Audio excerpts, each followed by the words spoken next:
اعوذ باللہ من الشیطان الرجیم بسم اللہ الرحمن الرحیم۔ صفحہ نمبر 19 پر تھا تعریض۔ تعریض سے ہم پڑھیں گے، اس کا لغوی معنی ہے پیش کرنا، اور اصطلاحی طور پر فاعل کا مفعول کو ماخذ کی جگہ لے جانا تعریض کہلاتا ہے۔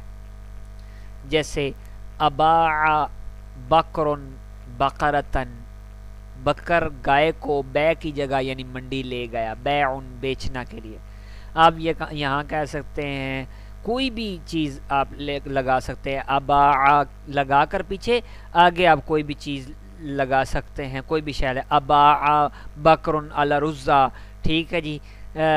بکر جو ہے وہ چاول بیچنے کے لیے یعنی منڈی میں لے گیا یا دکان پر لے گیا، کہیں بھی آپ کوئی بھی چیز کسی مقصد کے لیے لے جائیں، یعنی اباع کا معنی آیا، یعنی بیع ان کا معنی ہوتا ہے بیچنا، تو بے کا معنی پایا جا رہا ہے اباع میں۔ بے جو ہے اپنا معنی اباع میں کے ذریعے سے ظاہر کر رہا ہے، تو یہ مدلول ماخذ کر رہا ہے، تو مطلب کیا ہوا کہ ماخذ کی جگہ لے جانا، مفعول کو، کسی مفعول کو ماخذ کی جگہ پر لے جانا۔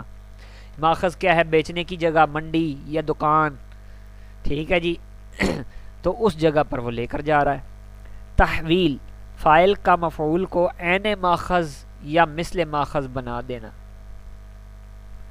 تحویل جو ہے عین ماخذ بنانے کی مثال، نصر زید بکرن، زید نے بکر کو نصرانی بنا دیا، نصرانی نصرانی ہونا، ٹھیک ہے جی۔ نصرہ، اب یہاں آپ کریں سلم زید بکرن، زید نے بکر کو مسلمان بنا دیا، یہ بھی آپ کہہ سکتے ہیں، ٹھیک ہے جی۔ اور یہاں پر آپ دیکا زید البکرن، زید نے بکر کو مرغا بنا دیا، کچھ بھی، یہ بھی مثال آ سکتی ہے۔ برکف آپ کو سمجھانے کے لیے میں یہ مثال دے رہا ہوں، ویسے یہی مثال دیں نصارہ جو کتاب کے اندر دی، نصرہ زید بکرن، زید نے بکر کو نصرانی بنا دیا۔ اب ماخذ عین ماخذ بنا دیا، جو ماخذ ہے وہی بنا دیا، ماخذ تھا نصرانی تو اس نے نصرانی ہی بنا دیا، ماخذ بنا دیا، عین ماخذ، ماخذ کی ذات بنا دیا۔ تحویل کی انہوں نے بتایا نا، تحویل کی دو قسمیں ہیں، یا تم عین ماخذ ہے یا جو ہے مثل ماخذ۔ عین ماخذ کی مثال آپ نے لے لیا، مثل ماخذ کی مثال، مثل ماخذ کی مثال یہ ہے کہ خیم زید الرداء، زید نے چادر کو خیمہ کی مثل بنا دیا۔ اب خیمہ تو چادر سے بننے سے رہا، یعنی اس نے چادر اس طرح کھڑی کی، اس طرح لگائی جیسے خیمہ ہوتا ہے، خیمہ بن جاتا ہے، خیمہ ہوتا ہے، اس طرح شکل نظر آ رہی تھی چادر کی، یہ مثل بنا دیا۔ تو خیمہ کا مطلب ہوتا ہے خیمہ لگانا۔ اور تعدیہ، تعدیہ کا لغوی معنی تجاوز کرنا ہے۔ تعدیہ کی تین صورتیں ہیں، تجاوز کرنا تین صورتیں ہیں اس کی۔ پہلی، لازم باب کو متعدی کرنا، یعنی باب لازم تھا، فعل لازم تھا، اس کو فعل فاعل پر پورا ہو جاتا ہے، اس کو مفعول کی ضرورت نہیں رہتی، لیکن اس کو یہ متعدی کر دیتا ہے، جیسے خارجہ سے اخراجہ، ٹھیک ہے جی۔ اور متعدی جو متعدی بیک مفعول ہے اس کو متعدی بدو مفعول بنا دینا، جو ایک مفعول کو چاہتا ہے اس کو دو مفعولوں والا بنا دینا، جیسے حفرہ گڑا کھودنا سے، احفرت زیدن بیرن، میں نے زید سے گڑا کھدوایا۔ اب زید بھی مفعول ہے، گڑا بھی مفعول ہے، کھودنا جو ہے یہ فعل ہے، دو مفعول بن گئے۔ پھر تیسرا یہ ہے کہ فعل متعدی بدو مفعول ہے تو اس کو سے مفعول والا متعدی بنا دینا، تین مفعولوں والا متعدی بنا دینا، تعدیہ جو ہے۔ جیسے عالمہ جاننا، اس سے عالم تو زیدن بکرن فاضلن، میں نے زید کو بکر کے فاضل ہونے کی خبر دی۔ یہ عالمہ جو فعل تھا نا، یہ متعدی بدو مفعول ہے، جیسے عالمہ زید بکرن فاضلن، زید کو علم ہے کہ بکر فاضل ہے، ٹھیک ہے جی۔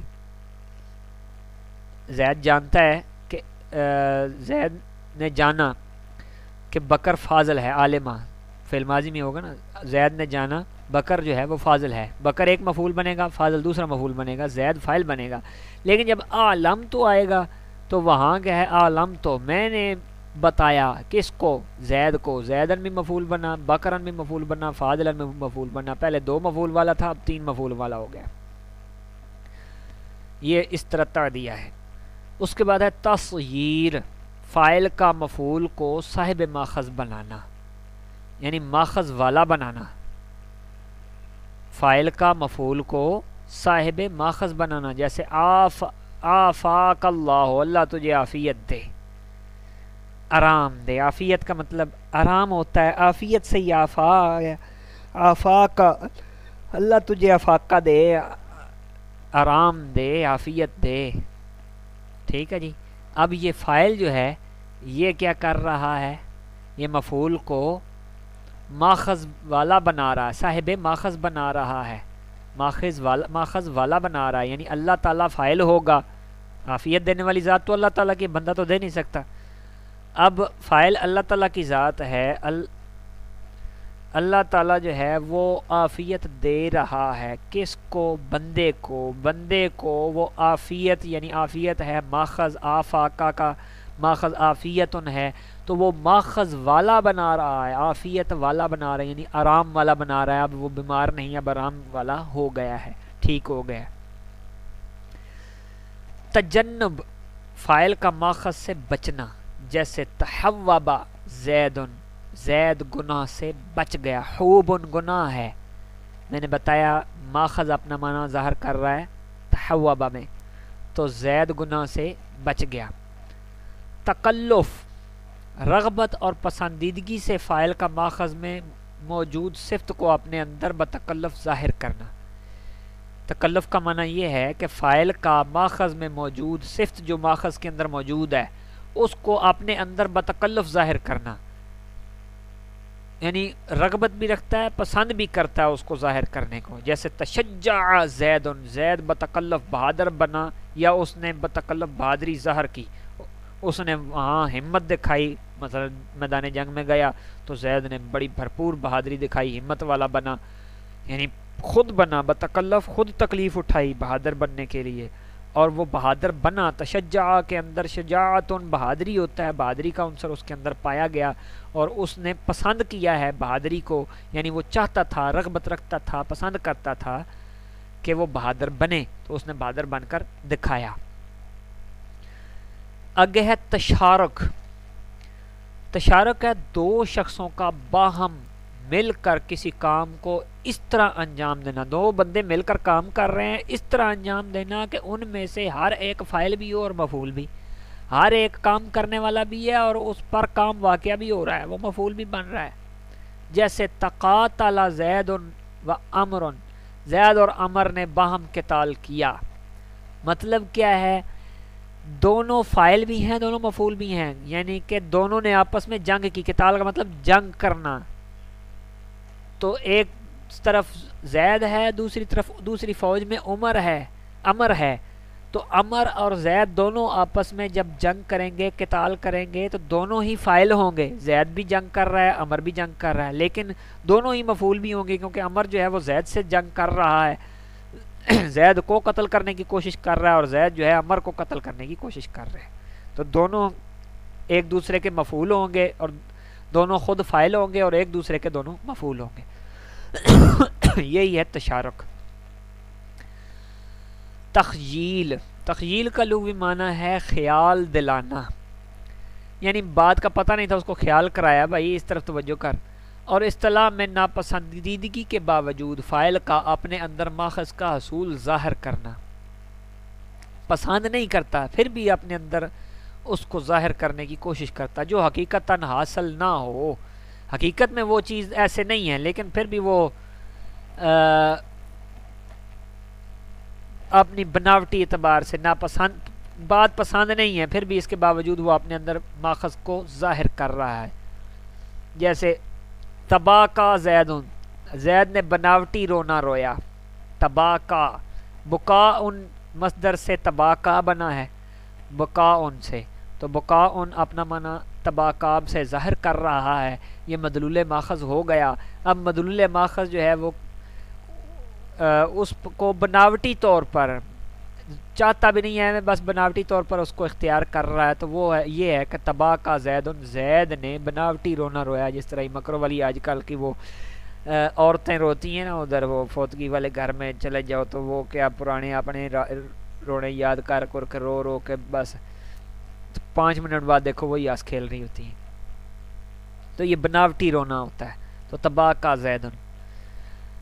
آگے ہے تصرف، فاعل کا ماخذ میں کوشش اور جد و جہد کرنا، جیسے اکتسب یوسف، یوسف نے کمائی میں محنت اور کوشش کی، یعنی فاعل کا جد و جہد اور کوشش کرنا یہی ہے تصرف۔ تو یہاں کوشش کر رہا ہے نا، کما رہا ہے، کمائی کی کوشش کر رہا ہے، محنت کر رہا ہے۔ تخییر، فاعل کا اپنے لیے ماخذ کو اختیار کرنا، جیسے اتبع تلمیذ، شاگرد نے اپنے لیے پکایا۔ اس مثال میں فاعل نے ماخذ یعنی طبخ، پکانے کا کام اپنے لیے اختیار کیا، وہ اپنے لیے پکانے والا کام جو ہے اس نے اس کو اختیار کر لیا، اسے تخییر کہا جاتا ہے۔ تدریج، فاعل کا کسی کام کو آہستہ آہستہ کرنا، جیسے دمسا، زید نے آہستہ آہستہ چبایا، یہ تدریج ہے، کسی کام کو آہستہ آہستہ کرنا، ٹھیک ہے۔ جس طرح پیچھے وہ میں نے مثال کے اندر دیا، اس نے جو ہے آہستہ آہستہ حفظ کیا، ہے جی، تحفیظ القرآن یعنی آہستہ آہستہ قرآن مجید کو حفظ کرنا۔ اس مثال میں فاعل زید نے چبانے والا فعل آہستہ آہستہ کیا ہے۔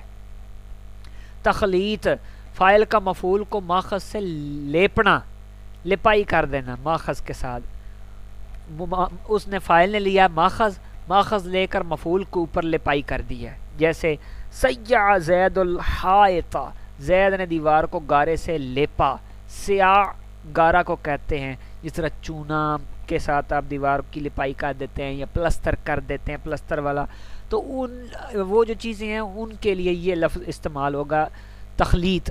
سیع زید الحائط، زید نے دیوار کو گارے سے لیپا۔ تعذی، فاعل کا ماخذ سے تکلیف اٹھانا، جیسے غرف الابل، اونٹ نے غرف کھانے سے تکلیف اٹھائی۔ غرف ایک کانٹے دار جو ہے نا جھاڑی ہے، وہ منہ میں جب جائے گی کانٹا تو چبھے گا تو اس بیچارے کو تکلیف تو ہوگی، یعنی ماخذ سے تکلیف اٹھانے کو تعزی کہتے ہیں۔ اس کے بعد تعمل، فاعل کا ماخذ کو کام میں لانا، جو ماخذ ہے اس کو فاعل اپنے کام میں لا رہا ہے، اپنے کام میں، جیسے رسن الدابہ، اس نے جانور کے سر پر لگام باندھی، رسنا لگام کو کہتے ہیں، تو رسنا کا معنی فعل سے ظاہر ہو رہا ہے، اس لیے یہ ماخذ ہوگا، تو ماخذ جو ہے اس کو اس نے کس کے لیے استعمال کیا؟ اپنے کام کے لیے، جانور کو باندھنے کے لیے، اس کو قابو کرنے کے لیے جو ہے وہ استعمال کیا ہے۔ وما علیہ الا البلاغ المبین، یہاں تک فی الوقت یہ سبق کافی ہے۔